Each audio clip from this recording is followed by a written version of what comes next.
Sextortion is a huge way that traffickers are luring their victims. No matter where I go to speak, it can be in a small mountain town, it can be in a city, it can be in a group of 10, in a group of 600.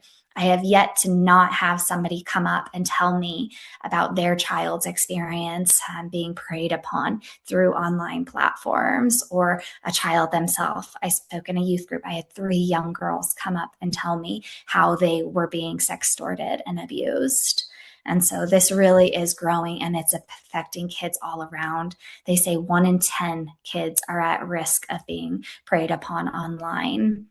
And so, yes, watching videos like the Bark video, Oblivious, is so important for parents to recognize just how quickly those threats are out there. We need to be talking to our community, to our children, early and often, to show them the realities of the danger behind these platforms. And what's like the average age when that starts to happen typically? So, like you mentioned in that Bark video, the younger that mom got in her profile, the more they were approaching her.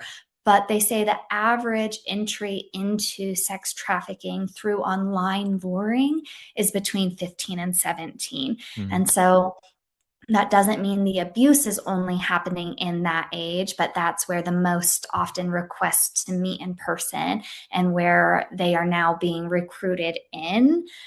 But there is a lot of abuse that's happening at younger ages as well.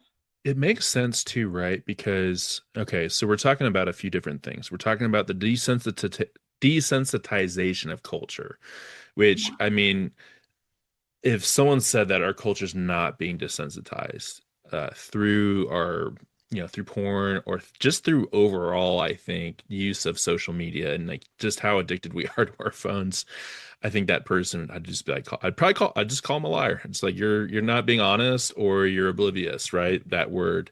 So we're talking about desensitization, but then also, right? I just think that we've all seen this, that I think kids are getting onto devices at a younger age. I know there's this huge thing. There was this interview I actually listened to with Chris Hansen, where I mean he's been just huge. That's the To Catch a Predator show.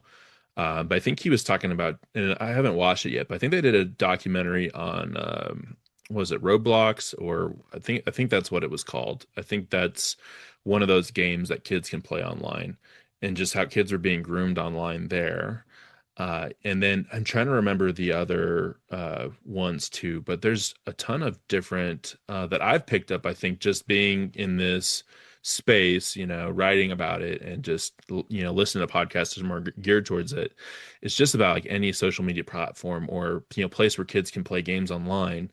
That's where these predators are going to prey on them, which And is with just that amazing. online space, it's traffickers are realizing, oh, my victims are just a click away Right. for a buyer. And so, yeah, it's definitely shifting where traffickers are finding their victims online, but buyers, the demand, are Mm. finding their victims online now too. And so there's definitely a shift.